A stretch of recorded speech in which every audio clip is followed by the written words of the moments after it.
What's up everybody and welcome back to another episode of upcoming mods for Fallout 4. So it's been a little while. I haven't recorded an episode of anything or any videos in about a week now. I was moving into college as I did explain previously, and with that I kind of pre-recorded a full week of videos. So this is the first one. I am back and kind of trying things out again. So if some things sound weird, it might just because I totally had to move my setup and set everything back up. I don't think anything should be that weird. Hopefully everything is kind of business as usual, but regardless, again, we have some more upcoming mods. This is a series where I show you guys some work in progress mods by different mod authors in the community. Everything I'm showing you can find linked down below. But with all that being said, we can kick things off with number one, and that's going to be with crows and creatures. More or less what this is aimed to do is retexture a bunch of the creatures appearing in vanilla Fallout 4. But perhaps that's even a bit of an understatement. With some of the latest updates to this mod, more or less what we've been seeing is some actual changes of these textures and slight changes to the model of some of these creatures. As you can see here, what we're looking at is the Mirelurk King, and here the mod author does mention how he has been placing every scale in addition to changing some of the colors on it. He is creating a complete exterior body here. And I gotta say, this one looks really freaking good, especially when you get over to some of the in-game screenshots. I just think it really brings this creature to life way more so than Bethesda did in vanilla Fallout 4. This is one category of mods specifically that I feel like hasn't gotten a ton of attention over the past few months. That being one, NPC mods in general. There are very few. M's Abominations is one of the kind of only available options, adding in custom NPCs. But even further, mod authors going back and really revitalizing and overhauling some of the things available in vanilla Fallout 4. There's a ton of great content there, and even with some simple tweaks, you could really make it on a whole nother level. Well, that's more or less what this mod author is doing. He's going back, changing some of those vanilla creatures that still are really freaking cool. I mean, a Mirelurk King is a scary and interesting creature. And now after installing this mod or the update to this mod, it's going to look better than it ever has before.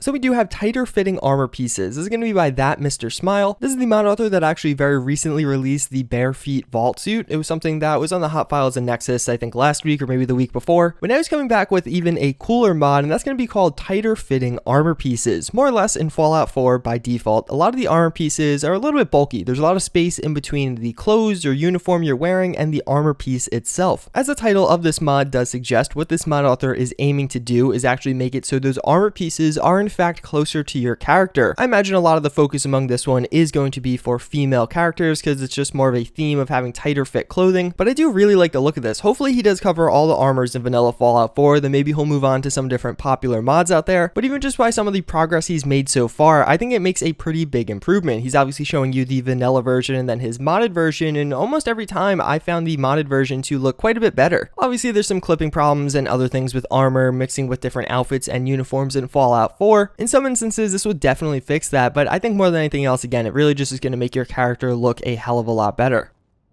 So we have some further updates to the DL-44, which I did show you in the past. This is going to be one of the blasters from the Star Wars series. This was the blaster used specifically by Han Solo, which I'm sure a lot of you guys that are big fans of Star Wars did know already. The last time I showed you this, we only had some side view shots of the model and the textures, but now we actually have some in-game screenshots, so we got a pretty good idea and feel as to what this is going to look like in Fallout 4. If you guys did recently watch my illegal mods video, I showed you some Imperial outfits. There's also some Rebel outfits out there, and this gun's definitely going to complete a lot of those. Obviously a Han Solo outfit would be the most ideal. I don't think we have one of those yet, but still, there's a lot of different Star Wars armors and weapons out there, and this just being a great addition, one of the most iconic ones for sure, and I know something a lot of people are going to enjoy downloading and playing.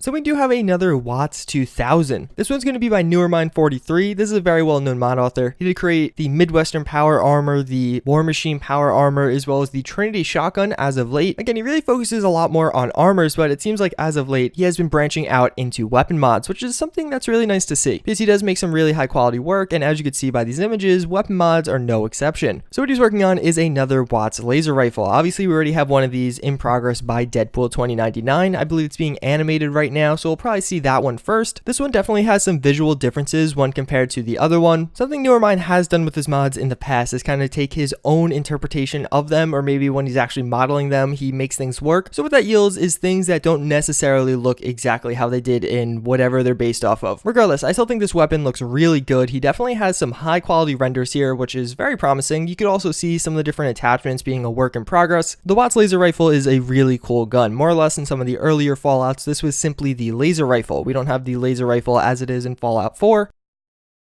So this one looks really interesting. This is going to be called Locational Damage Overhaul. Obviously, you already have a mod called Better Locational Damage. They have similar themes, but this mod definitely is way more hardcore and goes way more in depth. As you can see by these images, more or less, there's going to be little things assigned to different parts of your body now. We're going to start things off with the head, and if you get hit in any of these locations, as you could see, those debuffs will be applied to your character. So if you get hit in the top head, you're going to instantly lose -2 intelligence. I'm not sure how this will work with things like higher damage survival. That's personally how I play. So if I get hit in the head, it would normally just instantly kill me because of how much damage that deals to my character. Will this mod change that and make it so I survive, or is that only going to be if I manage to survive the headshot? Regardless, as you can see, the head is pretty interesting, but I imagine a lot of these would be an almost instant kill, or you would die instantly anyway. The torso does label the head mostly as an insta-kill, but again, if you are playing on survival, a headshot 95% of the time is just going to be an insta-kill, so it would basically remove that whole component of this mod. I'm just interested in how it's going to be handled, or if it's just going to be left untouched. But moving on to the torso, there is a lot of interesting stuff here because these are things you'll survive and only get the debuff. So what we can see is a lot of the major organs in the chest region outlined here. Some of them are pretty funny, like if you get hit in the groin area, you can't use the Lover's Embrace perk, but something like getting hit in the lung and minusing your AP refresh by 25% is something pretty substantial. If you're a luck-based character or even trying to run away, that'll have a huge impact on you. Or even getting hit in the stomach causing you to vomit on hit. That's pretty interesting, and it's something that'll probably occur a lot. Then moving on to the back, we also do have a lot of other things. I'm not going to walk through all these. I think the images are pretty self-explanatory, but this mod is supposed to be really expansive. There's a team of 4 working on this. I only listed the PR head in the post because I don't know the names or anything like that of the other members, but they also plan to take on other aspects of the game like power armor. They do say they want to make power armor much more of a tank, so you're basically invulnerable on it, but fire can actually do a lot of damage, and the HP or durability of some of the different pieces, once depleted or taken down to 0 where the piece breaks, cannot be repaired. You now have to get a totally new piece of power armor. It sounds really interesting. It's something that I'm excited to get more details on. There's a Reddit post I'll have linked down below. He was responding to comments and kind of giving details that way. That's why everything is so separated in this video, but it really seems like something that's going to be pretty interesting and a kind of overhaul to the game, which, you know, I really like because I make a ton of videos on them.